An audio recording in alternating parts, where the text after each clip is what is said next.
आज हम बात करेंगे देश के एक ऐसे मुद्दे की जो देश के हर कोने कोने में मौजूद, लैंग्वेज वार या फिर भाषाई विवाद। आए दिन सोशल मीडिया पे कोई न कोई क्लिप वायरल होता रहता है जिसमें लोगों को आप लैंग्वेज के लिए लड़ते हुए देखेंगे। हर स्टेट में, हर सिटी में आजकल लोग अपने लैंग्वेज को लेकर एक दूसरे से लड़ते हुए दिख रहे हैं। अगर आपको याद होगा वो क्लिप जिसमें बेंगलोर के अंदर एक ऑटो ड्राइवर ने एक लड़के को थप्पड़ मार दिया था। हालांकि उस पर एफआईआर हुआ था और उसका लाइसेंस भी कैंसिल हो गया था, लेकिन ये विवाद हर जगह अक्सर देखने को मिलती है। अभी हाल ही में महाराष्ट्र का भी एक क्लिप वायरल हुआ था जिसमें एक व्यक्ति एक दूसरे व्यक्ति को हिंदी की जगह पे मराठी बोलने की बोल रहे थे। ಯಾವ ಬೇರೆ ದೇಶದವರಿಗೆ ನೀವು ಕರ್ನಾಟಕದಾಗ ಇದ್ದೀರಾ ಅಂದ್ರೆ ಕನ್ನಡ ಹಾಕ್ಬೇಕಿಲ್ಲ. ಏನ್ ಮಾತಾಡ್ತಿರ ನೀವು? ಏನ್ ಮಾತಾಡ್ತಾರೆ ಅಂದ್ರೆ ಕನ್ನಡನ ಮಾತಾಡ್ತಾ ಇರೋದು. ಅದೇ ಹಾಕಿದೀನಿ ಅಲ್ವಾ ಕನ್ನಡಿಗ ಅಂತ ಮಾತಾಡ್ತಾ ಇರೋದು ಕನ್ನಡ ಹಾಕ್ತೀರಿ ಅಂತ. मैं क्यों जाऊँ? मेरी मर्जी, मेरे को जाना होगा मैं जाऊंगी, मेरे को नहीं जाना होगा नहीं जाऊंगी। मैं अलग पुलिस स्टेशन जाऊंगी, मैं आपके साथ क्यों जाऊँ? आ जाओ। आपका फोन नंबर है, आपका गाड़ी नंबर है, हम कंप्लेन कर देंगे। हाँ बोला बोला हाँ बोला क्या हिंदी मतलब बोलेंगे, मराठीत बोला नहीं बोलते, मराठीत बोला नहीं बोलते। हाँ ठीक है नहीं बोलते। नहीं बोलत ना हाँ नाव सांगू ना दादा हाँ डाल सोशल मीडिया पे डालो। तो इस तरीके के क्लिप आए दिन देखने को मिलता है। हालांकि आपको ये जानकर हैरानी होगी कि देश के अंदर 19,500 से ज्यादा भाषा और बोली बोली जाती है, और यही कारण है कि देश के सभी लोगों को किसी एक लैंग्वेज पे सहमत होना लगभग नामुमकिन है। और यही कारण है कि देश के अलग अलग स्टेट में, अलग अलग सिटी में कभी न कभी कोई न कोई जो लैंग्वेज को लेकर जो विवाद है वो चलता ही रहता है। क्योंकि ये सिर्फ लैंग्वेज की बात नहीं है, बल्कि ये बात है हर स्टेट की अपनी आइडेंटिटी की, अपने कल्चर की और वहाँ की राजनीति की। और यही कारण है कि ये जो विवाद है कंटिन्यू बना हुआ है। आज के इस वीडियो में हम इसी भाषा विवाद की गहराई में जाएंगे और जानेंगे इसकी शुरुआत कब से हुई थी और आज तक ये प्रॉब्लम क्यों चली आ रही है। यह कहानी शुरू होती है 1937 में, जब मद्रास प्रेसिडेंसी में कांग्रेस ने एक नया रूल लाया स्कूल में हिंदी को कंपलसरी करने का। मद्रास के स्कूल में हिंदी को कंपलसरी करने का मकसद देश में यूनिटी लाना था, लेकिन इसका रिएक्शन उल्टा हुआ और वहाँ के लोग इसके खिलाफ विरोध करने लगे। वहाँ के लोगों का कहना था कि ये हिंदी उस पर जबरदस्ती थोपा जा रहा है और उनकी पहचान खत्म करने की कोशिश की जा रही है। स्कूलों में हिंदी को अनिवार्य करने के विरुद्ध में ईवी रामासमय और उस समय के जस्टिस पार्टी ने जमकर विरोध किया और इस रूल के खिलाफ लोगों ने विरोध प्रदर्शन शुरू किया, जिसमें लोगों ने रैली निकाली और हंगर स्ट्राइक भी किया। इस विरोध को दबाने के लिए सरकार की सख्ती की वजह से उस समय 2 लोगों की जान चली गई थी। सरकार ने इस विरोध को खत्म करने के लिए लगभग 1100 से ज्यादा लोगों को गिरफ्तार किया, जिसमें औरतें और बच्चे भी शामिल थे। लेकिन फिर भी ये विरोध रुक नहीं पाया और सरकार इसे दबा नहीं पाई। आखिर में 1940 में हिंदी की अनिवार्यता को वापस ले लिया गया। ये था पहला चैप्टर, एक सबक कि यूनिटी कभी थोपने से नहीं आती।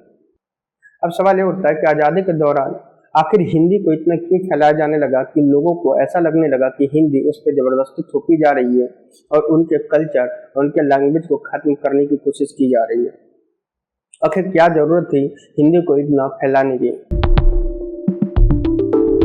1947 में भारत आजाद हुआ, लेकिन एक सवाल था, देश का नेशनल लैंग्वेज यानी कि देश की भाषा क्या होगी। और ये कॉन्स्टिट्यूशन बनाने वालों के सामने एक बहुत बड़ा चैलेंज था कि हम किस भाषा को देश का नेशनल लैंग्वेज या राष्ट्रीय भाषा बनाएं जिसे संविधान में मेंशन कर सके। काफी सारा डिस्कशन और बहस के बाद ये तय हुआ कि हिंदी के देवनागरी लिपि को देश के ऑफिशियल लैंग्वेज बनाया जाए और साथ ही इंग्लिश को 15 साल के लिए एडिशनल ऑफिशियल लैंग्वेज यानी कि असिस्टेंट लैंग्वेज के तौर पे रखा जाए। ये सिंपल था, लोगों का मानना था, उस समय के कॉन्स्टिट्यूशन बनाने वालों का मानना था कि 15 साल बाद जो इंग्लिश है उसको संविधान से रिमूव कर दिया जाएगा और हिंदी रह जाएगा। और ये होना था 1965 में। लेकिन जब 1965 आया और इंग्लिश को रिमूव करने की बात आई तो नॉन हिंदी स्टेट में इसके खिलाफ विरोध प्रदर्शन शुरू हो गया और सरकार को पीछे हटना पड़ा और इंग्लिश को रिमूव नहीं कर पाए। और आज भी Hindi as a official language और English as a additional official language India में है। यही कारण है कि आज भी देश के अंदर ये टेंशन बना हुआ है और ये लैंग्वेज वार आए दिन देखने को मिलता है। हिंदी को जब देश का ऑफिशियल लैंग्वेज बनाया गया तो सरकार ने सोचा कि जो हिंदी है उसकी जो त्रुटियां हैं उसको खत्म करनी होगी और उसे एक स्टैंडर्ड रूप देना जरूरी है। और यह बात हिंदी को लेकर 14 सितंबर 1949 को शुरू हुआ, जब कॉन्स्टिट्यूशन असेंबली ने हिंदी को as a official language accept किया। इसी दिन को हिंदी दिवस के रूप में मनाया जाता है। 1954 में गवर्नमेंट ने एक कमेटी का गठन किया, जिसका काम था जो हिंदी है, जो देवनागरी स्क्रिप्ट में लिखी हुई है, उसको स्टैंडर्डाइज किया जाए, उसके व्याकरण को ठीक किया जाए और उसके लिपि में सुधार किया जाए। उस कमेटी ने 1958 में वो अपना रिपोर्ट सबमिट किया, जिसमें हिंदी को स्टैंडर्डाइज किया गया था और उसकी त्रुटियों को दूर किया गया था। हिंदी के स्टैंडर्डाइजेशन के मिशन में बेहर राजेंद्र सिंह का बहुत बड़ा हाथ था और साथ ही हाथ था उन सभी उस समय के हिंदी कवियों का। लेकिन फिर भी सरकार के सामने एक सवाल था कि क्या हिंदी सभी के लिए एक्सेप्टेबल है। अब सवाल ये उठता है कि हिंदी कब इतना व्यापक हो गया और क्यों कॉन्स्टिट्यूशन असेंबली ने हिंदी को ऑफिशियल लैंग्वेज के तौर पे एक्सेप्ट किया था। इसके लिए अगर हम हिंदी के हिस्ट्री पर नजर डालेंगे तो हमें पता चलेगा कि 20वीं सेंचुरी में जब देश में फ्रीडम स्ट्रगल चल रहा था, उस समय हिंदी एक ब्रिज के तौर पे काम कर रहा था। हिंदी एक ऐसी लैंग्वेज थी जो ज्यादा से ज्यादा स्टेट में लोगों को समझ आती थी। महात्मा गांधी के अनुसार हिंदी एक ऐसा ब्रिज था जिससे ज्यादा से ज्यादा लोगों को इकट्ठा किया जा सकता है और फ्रीडम के लिए अंग्रेजों से लड़ा जा सकता था। और यही कारण था कि 1918 में महात्मा गांधी ने हिंदी प्रचार सभा बनाई थी, ताकि वो हिंदी को साउथ में भी फैला सके और ज्यादा से ज्यादा लोगों को जोड़ सके अंग्रेजों के खिलाफ। लेकिन साउथ में इसका रिएक्शन उल्टा हुआ और लोगों को लगने लगा कि हिंदी को जबरदस्ती उस पर थोपा जा रहा है। 1925 में कांग्रेस ने अपने ऑफिशियल काम में इंग्लिश को हटाकर हिंदी को अपना लिया था। लेकिन महात्मा गांधी जी के चाहने और सभा करने के बाद भी साउथ में हिंदी का कोई असर नहीं हुआ और लोग इसका विरोध करते रहे। लैंग्वेज और डायलॉग, भाषा और बोली। एक मिनट के लिए हम ये समझते हैं कि भाषा और बोली में अंतर क्या है, क्योंकि हमारे देश के अंदर 19,500 से अधिक भाषा और बोली बोली जाती है। भाषा वो होता है जो स्ट्रक्चर्ड होता है, जिसका अपना व्याकरण होता है, जिसका इस्तेमाल एजुकेशन और ऑफिशियली काम काज में किया जाता है। जबकि बोली वो होती है जिसका कोई रूल नहीं होता, कोई स्ट्रक्चर नहीं होता, कोई व्याकरण नहीं होता। हम उसका इस्तेमाल सिर्फ एक दूसरे से कम्युनिकेट करने के लिए करते हैं। वैसे भी इंडिया में कहा भी जाता है कि हर कुछ किलोमीटर पे बोली बदल जाती है, लेकिन भाषा वही रहती है। ये डाइवर्सिटी ही भारत की ताकत है, लेकिन ये चैलेंजिंग तब हो जाती है जब यूनिटी की बात आती है। भारत में 43.63% लोग हिंदी बोलते और समझते हैं और ये एक बहुत बड़ा नंबर है। भारत के लगभग 9 स्टेट में हिंदी वहाँ का ऑफिशियल लैंग्वेज है, जबकि 2 यूनियन टेरिटरी में भी हिंदी वहाँ का ऑफिशियल लैंग्वेज है।